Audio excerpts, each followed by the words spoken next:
Greetings, everybody!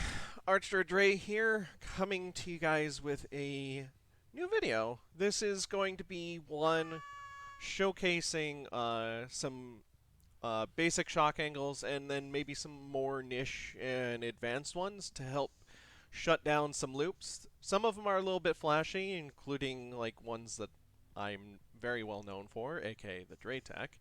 And I do sort of explain each one as much as I can. And my assistant here is very, very helpful in this endeavor. So if you guys want to sit back and relax and enjoy all of these various shocks and bumps, my friends, thank you kindly, and let's get on into them. Okay, so this first shock is at an L and T wall with the survivor running at the L wall. Go ahead. Um, so most of the time survivors will cut into the L wall and they'll vault it. You go right here, you shock, you cover all of this gap, and you land the hit.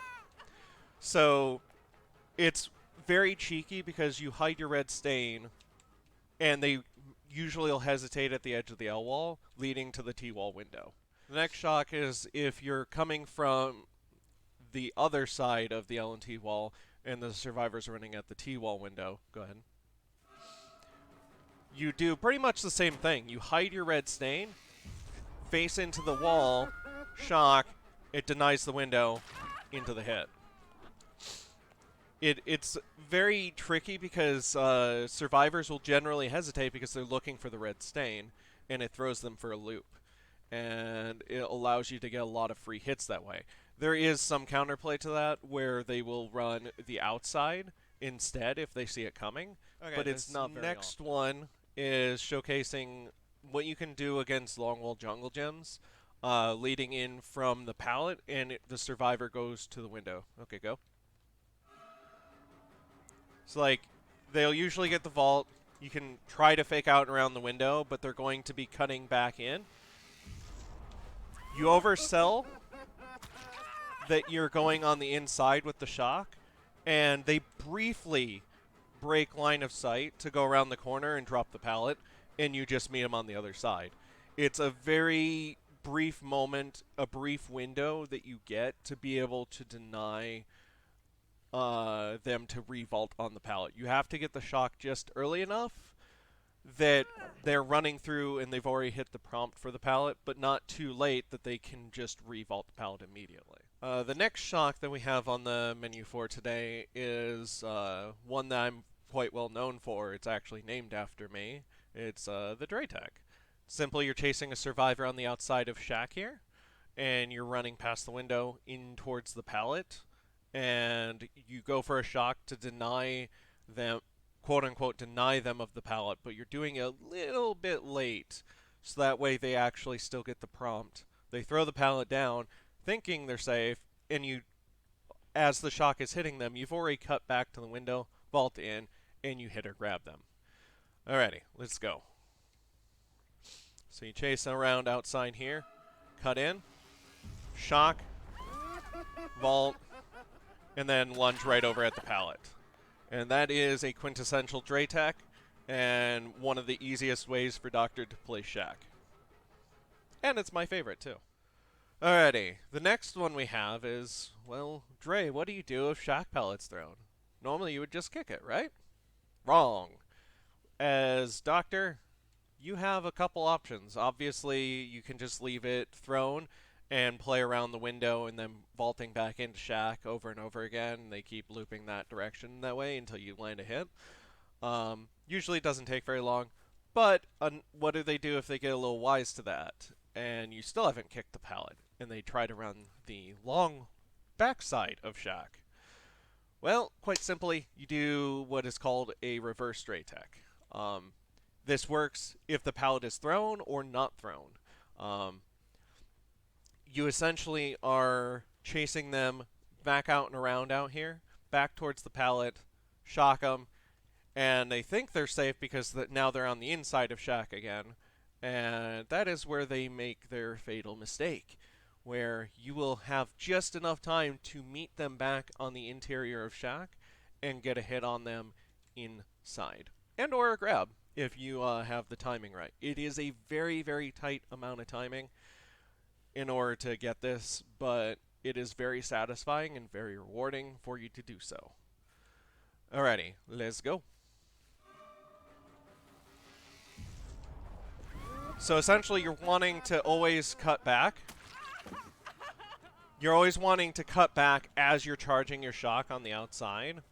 So like when you're coming like right up to here, you're charging your shock, angling it back towards the pallet.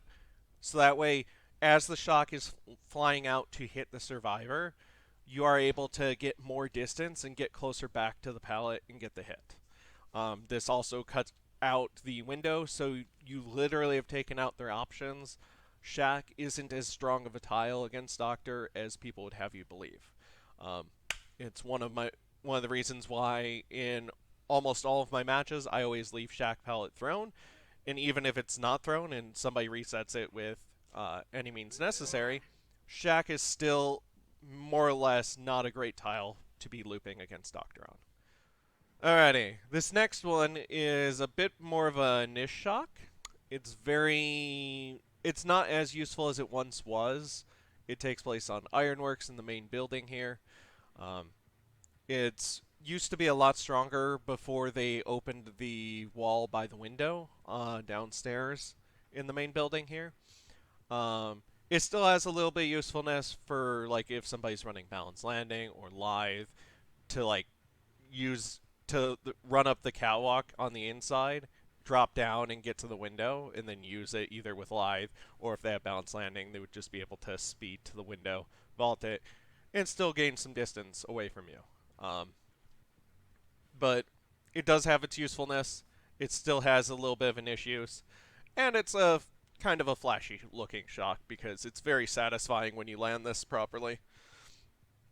But let's go ahead and showcase this for you guys so that way you can see what it looks like if you've never seen it.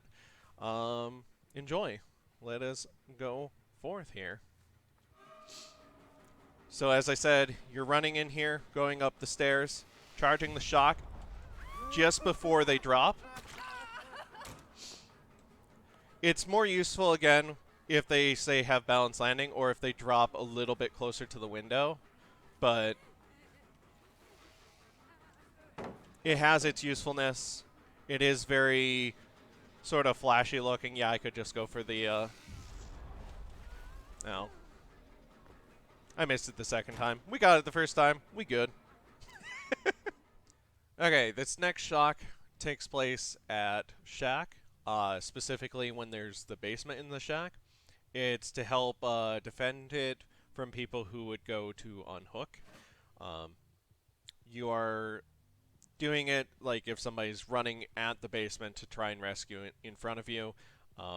It's a way to help punish that sort of play over altruism, etc. There's two versions of this. One will be right here, and I will have the next one in the next clip after this. So if I can have my assistants, let us go forth and showcase this.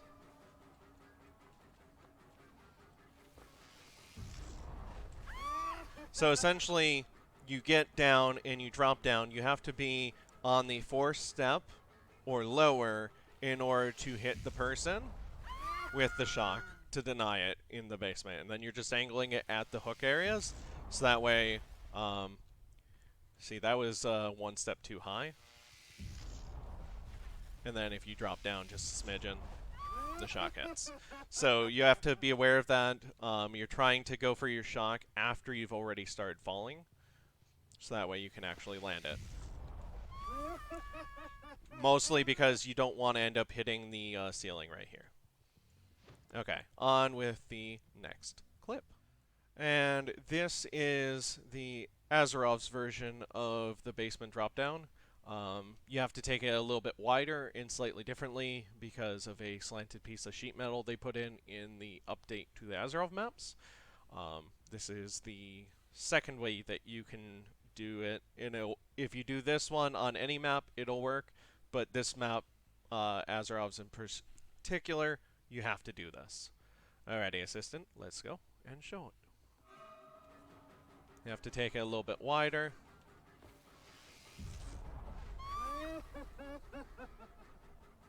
Yeah. This little piece of metal fucking sucks. You have to take it wider because if you are just cutting it like you normally would, you bump into it, lose all of your momentum going down the stairs. You don't get far enough down. You don't get the particular spot you need in order to deny the unhook. So you always have to like take it wide at an angle, drop down, so that way you lose no momentum. And bam, shock. A next little niche shock that you have is if you have like a setup like this, where say you have a hill next to a window, be it shack window, like a four wall window, or like a jungle gym window, any window next to a hill like this. You'll end up chasing the survivor leading up to the hill. You go for your shock a little bit late as you're about halfway up it, and it'll force them to not be able to take the window. It's very niche. Doesn't happen incredibly often, but very useful to make it so they have less options as a whole. So we're going to showcase maybe like a little bit of a scenario that might end up in this. So let us go forth, my assistant. Please and thank you.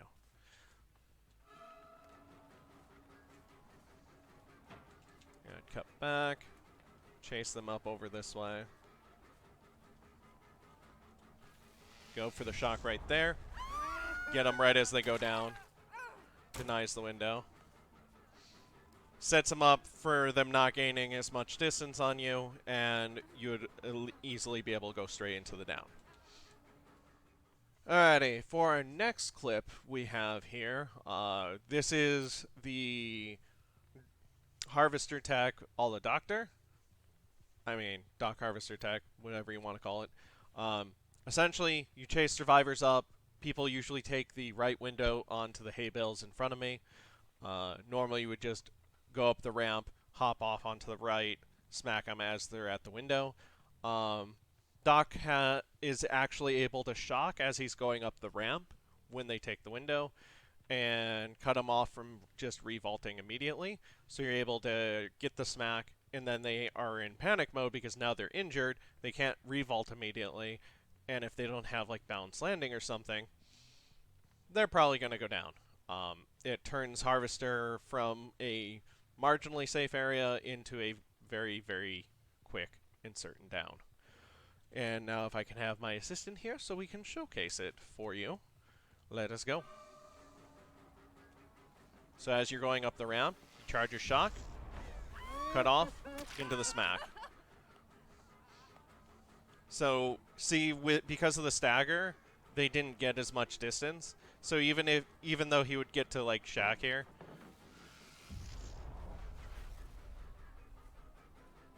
you're making me look bad.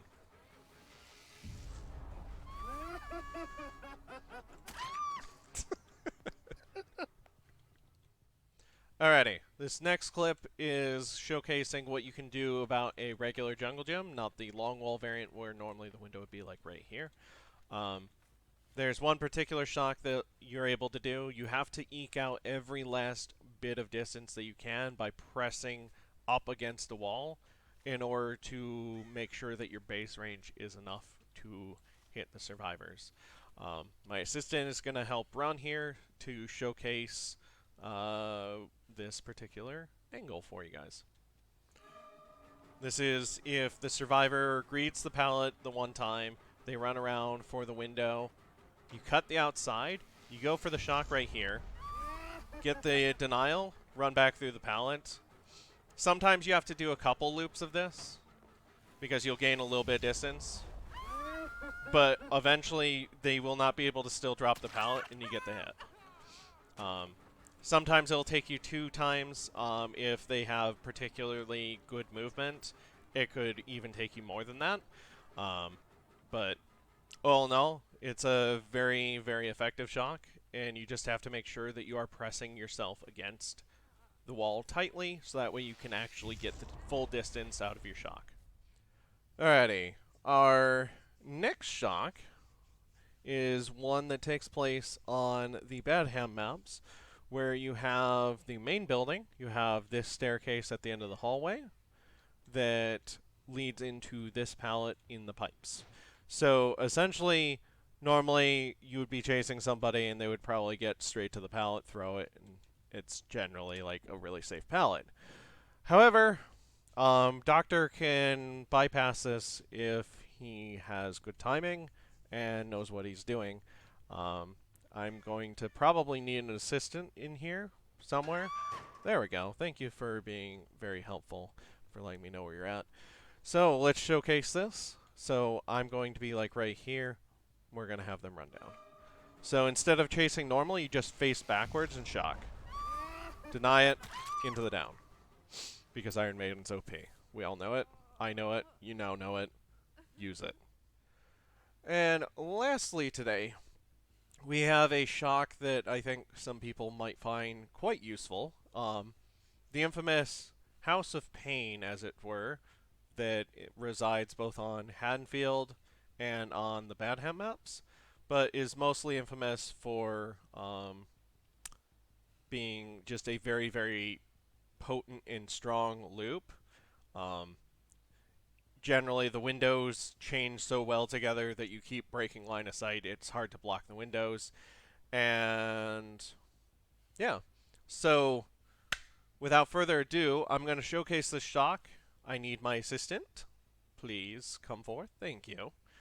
Now we are going to showcase this. It does take a little bit of precise timing to actually land it properly, because it's easier to shock somebody who is running down than it is for somebody who's running up. And this requires you to be going down at the same time they're trying to run up a staircase, so it can be a little finicky on the timing. But let's showcase this off, my friend, and let's roll it. So they're going to run down, run there. We shock like right here, cut back. That denies that. They can't get this window, we get the hit. It's one of the ways that I've actually devised to be able to deny this building and make it, a lot of its strength into my strength.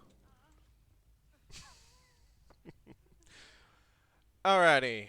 Thank you guys very much for hanging out, watching all these little shocks that I've practiced and showcased for you guys today. And a big special thank you to my assistant.